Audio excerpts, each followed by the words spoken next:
This is a Hanwei Golden Oriole katana that has been customized somewhat. You can see that there has been a paint job done on the saya, and it looks like it's simply over coating the black lacquer that may have been there originally, or it may have a black lacquer undercoat. You can see some of the pings and dings in the scabbard that have chipped the paint, and there is black underneath showing rather than wood. The saya overall has a pretty good amount of pings and dings in it, some scratches. I don't think they're going to buff out, and you could probably paint over it if you were able to match the paint color.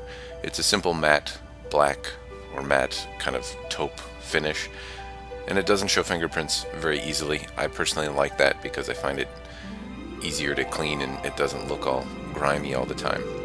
The ito has a lot of sign of handling. It's some sort of brownish, goldish color.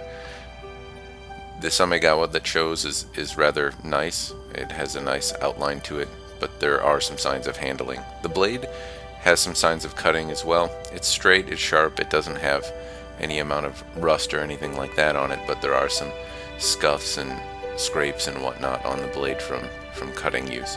It doesn't look like it was used a lot. I would say that the staining on it is pretty mild, and some of the scuffs you really have to get in the right light to see, and hopefully the video shows that relatively well.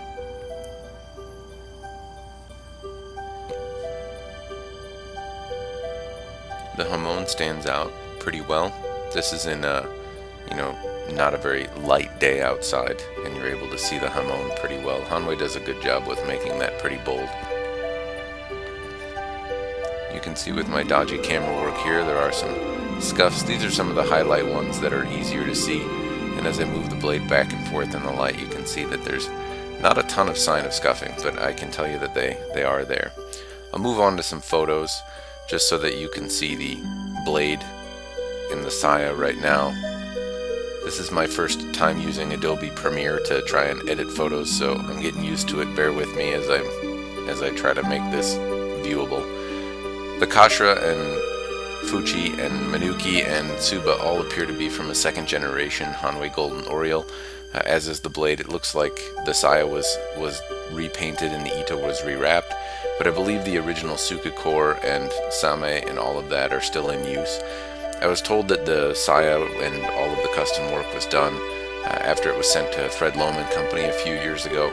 I don't know the truth behind that. What I can say is that the diamonds appear to be reasonably well shaped, but there's some unevenness there. I don't think the same is a full wrap. I think it's panels, and you can kind of see that in the video here along the edges.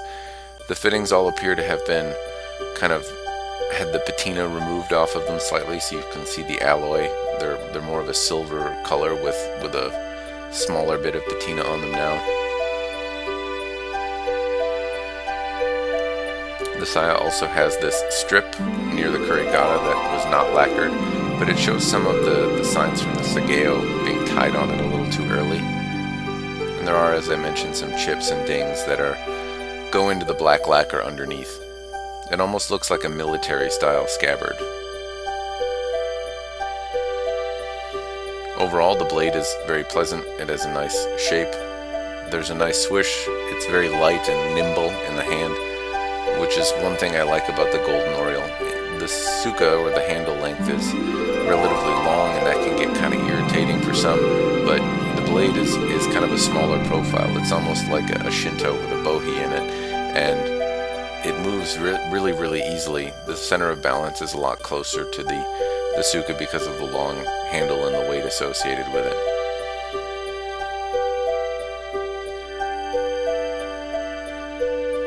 Here's a better view of some of the cutting scratches that you can see.